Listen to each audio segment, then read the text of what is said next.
Hello everyone, welcome back to my channel. My name is Mira if you're new here, and I have had a very trying day. It's been very busy, it's been very stressful. I had to take my dog to the vet. It was like a whole thing. So I just wanted like a really cozy video, and I thought that this would be a great one to film today. So I'm going to be giving you guys all of the books that are on my radar for November, books that I want to read this month. I have my little cup of jasmine tea right here. My aunt made this mug. Isn't that so awesome?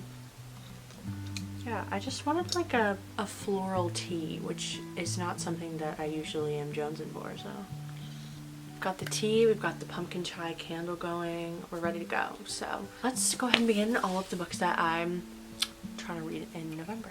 The main one that didn't make it in October, so sad. This is the first book on my November TBR. It was also my October TBR. I got through 50 pages of it. I did not put this down because I didn't like it. I put it down because, as you guys will see in my October wrap up, my TBR was hijacked. Some books came out. I had to drop everything and keep it moving. So I'm really excited to finish reading this though. The story seems really good from the like 50 pages I've read. I'm not really going to go into detail with this because I already did another video. It's a pretty popular book, but this is The Straggler from October, so she will be getting some love in November.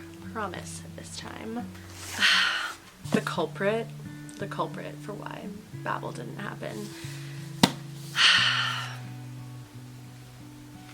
This is my second book on my November TBR.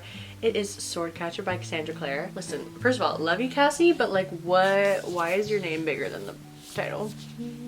Anyways, I'm really excited about this one. Cassandra Clare was one of my favorite authors growing up, and I just can't wait to see what she does outside of the Shadowhunters universe. That's such a foreign concept to her, you know? She's never written anything like that. So this is kind of giving your classic, like, one of them's a thief, one of them is something they shouldn't be, and they meet up and then they overthrow the government. That's like the initial vibe that I'm getting, and I love that vibe, so I'm really not mad about this. So one of them, Kel, is the body double for the Prince of Castellane, I guess, where they are. And then Lynn, it is a she, right? Yeah, it's a she, sorry. Lynn possesses some magical abilities that get her, you know, highlighted by the government for good or for worse. And there's something about a failed assassination attempt, yada yada yada. I don't need a lot of information in this book to know that it's on my TBR. I will read anything Cassandra Clare writes for the rest of my life, which is just crazy, but I just can't not pick up one of her books because the Shadowhunter series means so much to me. So I'm really excited to see what I think about this. I also believe that this is her first kind of venture off away from young adult. But yeah, so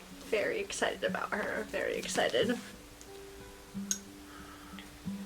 Dude, I just need a fucking break. Like, just sitting here talking to my camera to you guys with a candle and tea and books around me is so healing. Okay, let's get into the good stuff. I don't know if you guys have noticed, but basically my October TBR was a lot of scary, thriller, like spooky reads. My brain needs like a fluff break. I need some romances. I need something that like little to no brain power required to read. So next book on my TBR is 10,000 Stitches by Olivia Atwater. I read the first book in this series, Half a Soul, and I expected it to kind of be very similar to like the Wisteria Society for Lady Scoundrels, like India Holton's books. And in a similar vein, yes, but it is very different. I really liked Half a Soul, which surprised me because I was kind of like, oh, I'll probably read the first one and I won't want to get the second one. But these act as really awesome palette cleansers for me. My main genre of choice is usually fantasy or romantic, just fantastical elements, really complicated world building, lots of characters, lots of politics, lots of like those are my types of stories. And so I'm trying to branch out into the romance section, and these have been working really well as just short, quick reads. I think they're well written, I think they're well done. This is like interconnected standalone, so you don't have to read the first one first, but I would, like, why not? They're all like 200 pages. It's gonna take you about like 2 days. Basically, this installment in this series is about a girl named Effie, and she is a housemaid and she falls in love with a gentleman, but housemaids can't marry gentlemen, you know. Classic classism is what's happening here. So she's like, I know exactly what'll solve my problems. I'm gonna go to the realm of fairy and get some help. okay girl, like she's helped by Lord Blackthorn, who's like, yeah, I'll help you win his heart, I'll totally do that for you. He's like, all you have to do is stitch my jacket with 10,000 stitches, hence the name, I presume. Basically, she has to stitch his jacket 10,000 times, and obviously there's a catch, because when is there not a catch when you're dealing with fairies? Throughout every single book ever, there is always a catch when it comes to fairies. So I'm excited. It just seems like a cute little romance story. One of my favorite subgenres is like fairy tale Regency era. Like, give me whimsical, but also let them be wearing dresses and it'd be like Bridgerton vibes. One of my favorite subgenres. So, love, super excited. I'm gonna need my bangs to behave with me and to get them trimmed because they're acting a fool right now. This next book I have extremely high hopes for, and it is Once Upon a Broken Heart by Stephanie Garber. Now, let me set my tea down. I've seen all of the book girlies that I watch on YouTube talk about this book and say it's so good and like all this stuff. I don't believe them. Here's my thing is I follow so many YouTubers, like booktubers that I love, but the books that they like don't really align with the books that I like. Like romances that they tend to gravitate towards, I just find are so not my speed or taste or just anything. So I'm always really nervous when I'm taking like romance recs from them. So I was nervous about this, and then I was in Barnes & Noble with Lily and she was like, oh, I liked that, and that was all I needed. Like that was what convinced me to buy this. And I think I'm gonna go into it with more of an open mind. You know, I'm trying to be better with romance and understand that I'm not going to get the world out of this. When you've read authors that make you feel certain ways about books, it's really hard to excuse authors who don't for me. Like, I'm like, characters can be written in a way that makes me like pine for them. And romance has, as a genre as a whole, doesn't really do that for me. Maybe the stakes just need to be higher. Maybe I need to unpack that. Whatever needs to happen, we're gonna try this out, and I'm gonna finish it. Like, I'm gonna finish it, I already know. I love this cover, and like the spine, she's like a little kind of reflective moment. Okay, we love to see it. Basically, the main girl, Evangeline, she finds out that her true love, the love of her life, is gonna marry somebody else. She wants to stop the wedding, so she strikes a deal with the Prince of Hearts. Kind of similar to what's happening in 10,000 Stitches. Yeah, and then obviously things go awry and chaos ensues, I presume. I'm very excited though. I'm excited to just have like a page turner because I've seen just everyone rave about it. So I'm gonna give it my best shot. Like, I feel like I could be down, you know? Like Prince of Hearts, that feels like very like Alice in Wonderland-y. The next book that I have is called The Golem and the Genie by Helene Wecker. Helene Wecker? Not sure. I picked this up because it's beautiful. Like, this is just such a pretty book. I'm a sucker for gold foil. I love it. This is gonna be more of like a historical, mythical fantasy situation, and I would hesitate to even use the word fantasy because that, to me, that implies like dragons and magic and like all of that. There's not, I mean, it is a fantasy, but it's not like that. I feel like as I get older, I've been trying to read a lot more books that incorporate Indian, Middle Eastern, Asian influence and inspiration when they're writing them, because first of all, it's a way for me to feel more connected with my culture, but it's also just a way for me to learn more. And it's also, there weren't a lot of books that included that in the like YA or on the Barnes & Noble shelves. There just weren't a lot of books like that when I was growing up reading, and now that I've gotten back into reading and it's 10 years later and like the world is so much more open to other points of views to a degree, I'm trying to catch up. I'm trying to read all the stuff that is inspired by all these different, you know, religions and countries and like backgrounds, and it's just really, really awesome. So basically this is about Chava, I'm not sure which pronunciation is correct, a golem, and Ahmad, a genie. Basically they're both living in separate worlds, and then Chava is brought to life by a man who's dabbling in magic. Forgive me, I don't know if it's Ahmad or Ahmad.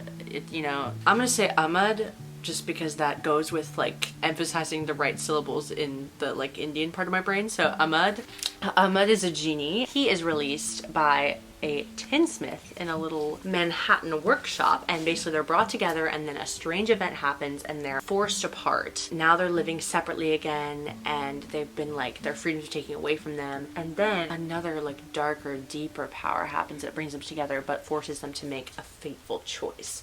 So this book is going to be folklore, mythology, historical fiction. I'm really, really intrigued. I just haven't seen anything about this, but I will let you guys know how it is. The next couple of books I have, I am going to be traveling at the end of the month, and so these are the books that I'm gonna take on vacation with me. So the first one that we have is The Virgin Suicides by Jeffrey.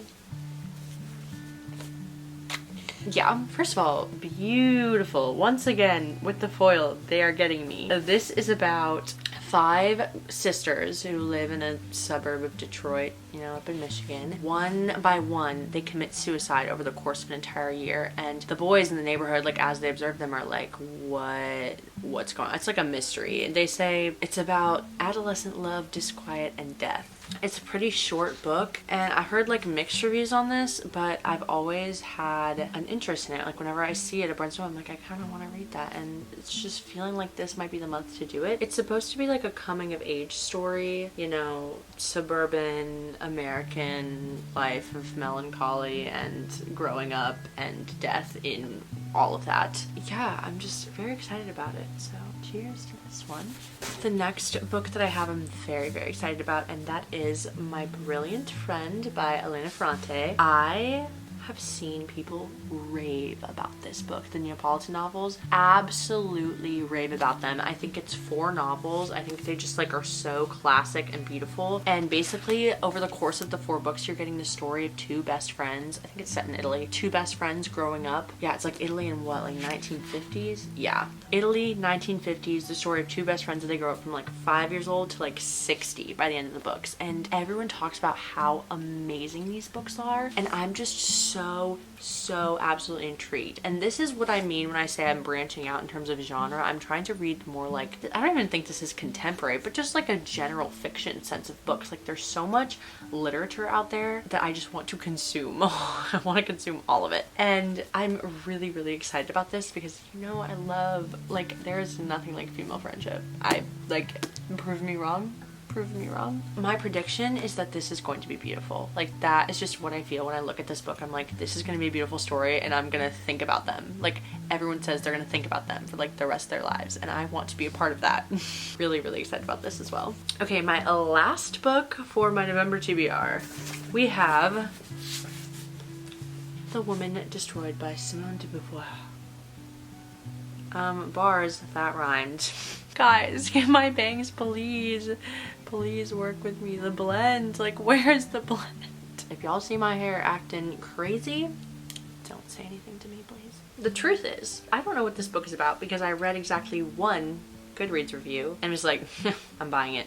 I don't know if it's like short stories, like I don't know how it's divided up, but I think it's the tales of 3 different women who have all kind of surpassed the first, it's on the back, it's called The First Youth, and the unexpected crises that ensue and come with that. I think that I'm gonna love this, mostly because French author I love. Not that I've ever read anything by Sylvia Plath. I should. It's on, we have books, it's on the TBRs. But I'm feeling this is in the same vein of just commenting on the experience of being a woman in society. And I've seen older women talk about this, like in my own life, of just being like, when people treat you differently as you get older and as you age, and how that can play into like your self-worth. I think that is my prediction for this. I think that if I end up really liking this, I'll probably try to read all of her other books too. I don't know how many. I think there's a couple more.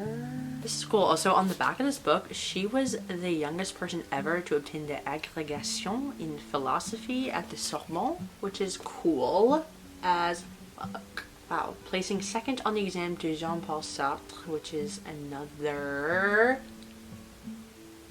I know that name. Is he a musician? You know, is he an author? I know that name. Okay, anyways, she sounds really freaking cool, so I'm really excited to read her books. So let's just wrap it all up. Let me go through all of the books in the November TBR one more time, and we'll call it a day. Babel by R.F. Kuang. Sure, that'll stay. Swordcatcher by Cassandra Clare. 10,000 Stitches by Olivia Atwater, Once Upon a Broken Heart by Stephanie Garber, The Golem and the Genie by Helene Wecker, The Virgin Suicides by Jeffrey Eugenides? I don't know. My Brilliant Friend by Elena Ferrante, and finally The Woman Destroyed by Simone de Beauvoir. We certainly have ourselves a tower of books here.